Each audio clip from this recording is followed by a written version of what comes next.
discovered the secret name, the personal name of God. And it was literally amazingly powerful to me, and I, at the time, didn't know what to do, so I had to really sit and think on it for a while. And what I would also like to suggest is that it is, in at least mythos said that this name is not to be spoken. And I can understand that because, you can say this name if you want, but the reality is it doesn't have the power, because the true power lies in the vocalization, the intonation of it. All right. So if I understand when people would say, you're not to say this name, people would get the wrong idea, thinking that if they said the name, something horrible would happen. But what the person was saying is, it's not supposed to be said. You're supposed to sing it. Right, it doesn't have the effect. Right. And, rather than even using the word sing, because then people think, oh, well, I've got, because there's so many people who figure they can't carry a tune in a bucket. They go, well, then I can't do this because I can't sing. All right, so I like to say just intone it, man. Vocalize it. All right, intone it. Make it as an extended chant, you know what I mean? Yes, I do. So it's called intoning. Yes, or toning, if you like, yeah. Is that why monks around the world do chants? Is there a connection between the religious chants and the toning that we're talking about this hour?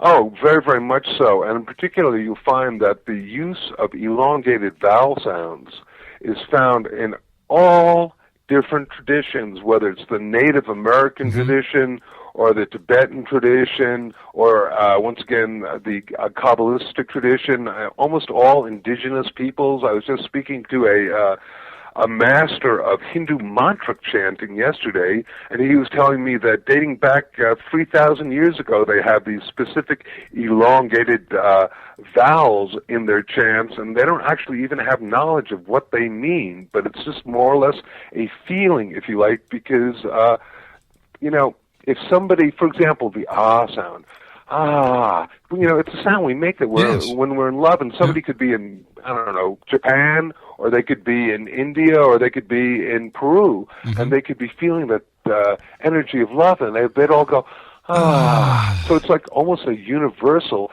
sound that has feeling, but perhaps not meaning. Why has it taken so long for this knowledge to reach the Americas? If this knowledge has been around for so long, I'm very happy that you're with us and that you're bringing it back up front, and that you're going to be telling us about the divine name. But why did it take so long? Why didn't North Americans open up their ears, open up their hearts, and open up their minds long time ago? Well, I would say Native Americans certainly have.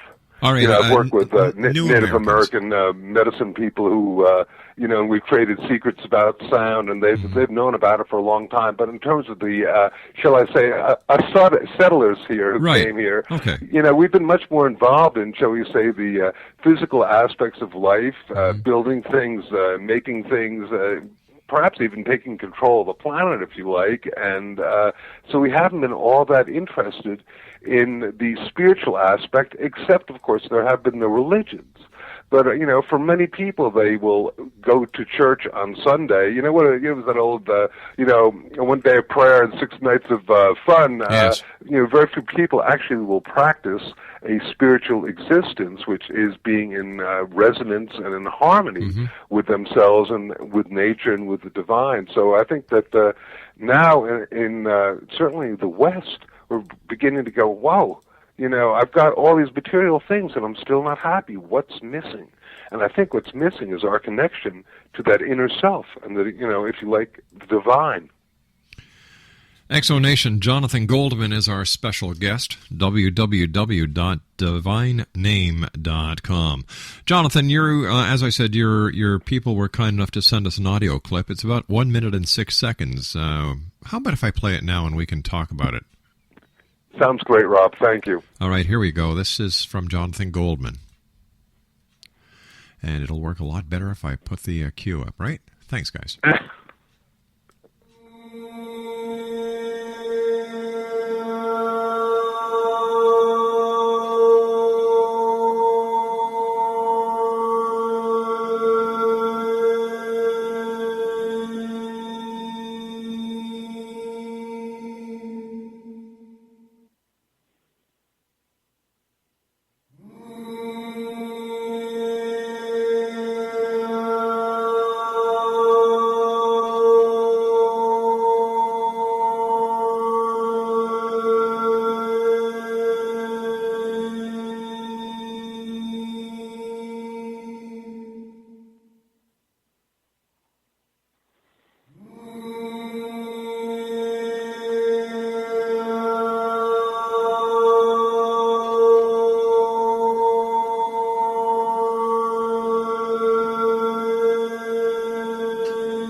That is Jonathan Goldman, Exonation Toning. And what is the divine name?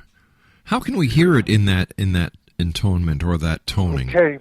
Well, once again, that was a series of vowel sounds, and going in a specific sequence, going when I make the sound going from the top of the head going down, the body and back up again, you could perceive of it as being the sound. Biblically, it's if you listen, there is this ancient personal name of God that is often pronounced Yahweh, but as my saying it has no power, and yet I like to believe that intoning it, such as we just heard, was a pretty interesting experience for a lot of people. It was, and I'm giving you my personal experience here. As I said earlier, I certainly felt something, and when I was talking at a production meeting earlier today, we were talking about you coming on the show, and one of our producers asked me to ask you a question. Is this why in certain parts of the world they have chanters in these towers? Is that a way of calling people to church as well as atoning? Oh, of course. And one of the great things about doing it in the towers is that the sound is really, very resonant and echoey, and if you like, full of what are called these harmonics or sounds within sound. So it really has this almost deep spiritual, mystical tone to it, and people go, "Wow, what the heck is that? That sounds good." Jonathan, please stand by. You and I have to take our news break at the bottom of the hour. Jonathan Goldman is our special guest, Exonation, www.thedivinename.com. This is The X Zone, coming to you from our studios in Hamilton, Ontario, Canada. My name is Rob McConnell. I'll be back with Jonathan Goldman, and what we'll do when we come back is we'll play that clip we just played from Jonathan as The X Zone continues live and around the world from our studios in Hamilton, Ontario, Canada. Don't go away.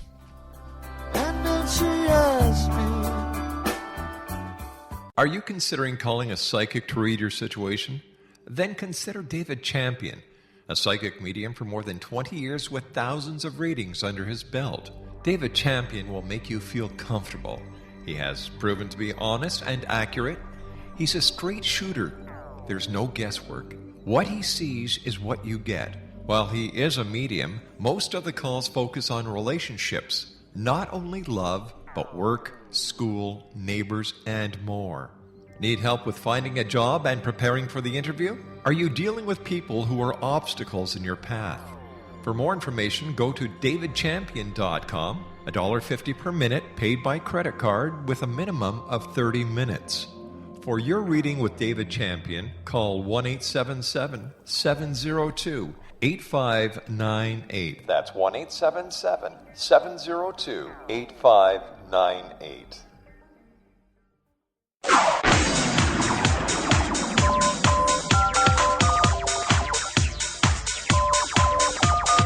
Now you can dial in to listen to the X Zone radio show from anywhere in the world with Rob McConnell 24/7, 365 by dialing 213-401-0080. That's 213-401-0080. If you have a mobile phone or landline, the X Zone radio show with Rob McConnell is now at your beck and call at 213-401-0080. That's 213-401-0080, 24/7, 365.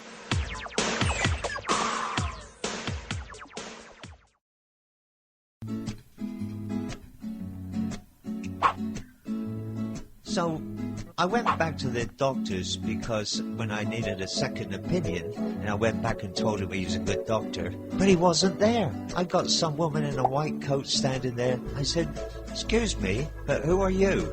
She said, "I'm a nurse practitioner." I said, "You mean you're practicing being a nurse?" She said, no, not quite like that. "No, I am a qualified nurse." I said, "Oh, then why do they call you a practitioner? Because you're practicing on me. I'm not sure I want that." She said, No.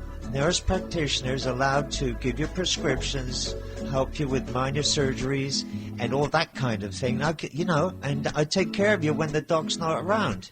She said, we're going to become really popular. I said, well, blimey, somebody like you is going to be really popular. Let me tell you.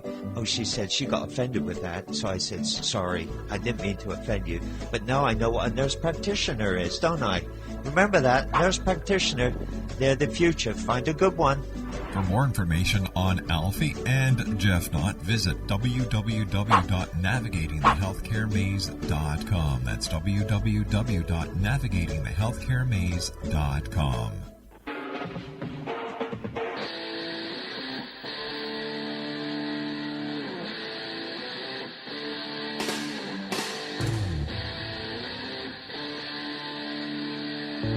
You're listening to the X Zone Radio Show, live and around the world on the Talkstar Radio Network and X Zone Broadcast Network.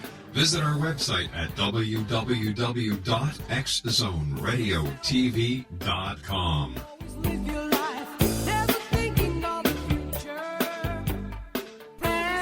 Hi, this is Ken Elliott. When I'm floating around the universe, I always try to tune in to Rob McConnell. Hi ho there, Trinity Frog on Sesame Street. When I want to find out what's going on with UFOs or ghosts, I listen to the X Zone with Rob McConnell. This is Les Corrigan from Target Internet Development. You're listening to Rob McConnell on the X Zone Radio Show. This is John Hogue, Prophecy Scholar, and you're listening to Rob McConnell in the X Zone. Welcome to the X Zone, a place where fact is fiction and fiction is reality. Now, here's your host, Rob McConnell.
Exonation, Jonathan Goldman is our special guest, www.thedivinename.com. And that was Jonathan Toning. And Jonathan, you say that it's a universal healing sound. How can it heal us? Well, it's interesting. I mean, Rob, first and foremost, virtually any sound that we make with our voice, as long as it's not constricted, can actually help relieve tension and pain. I mean, just from a very, very basic level, what happens when you stub your toe? Oh, I let out one heck of a yelp. Yeah, so it's, I mean, and this is just a natural aspect of toning to relieve pain. And, when people are hurt, they will oftentimes moan and groan. There's another aspect of using, if you like, the voice, which is, if it's relieving pain, it's healing. But they've also found scientifically that there are all sorts of things that occur when people make self-created sounds, including, for example, increased oxygen in the cells, increased levels of melatonin, which is this hormone that helps create sleep and reduce levels of stress-related hormones, the release of endorphins, which are self-created opiates that work as natural painkillers, just all sorts of different things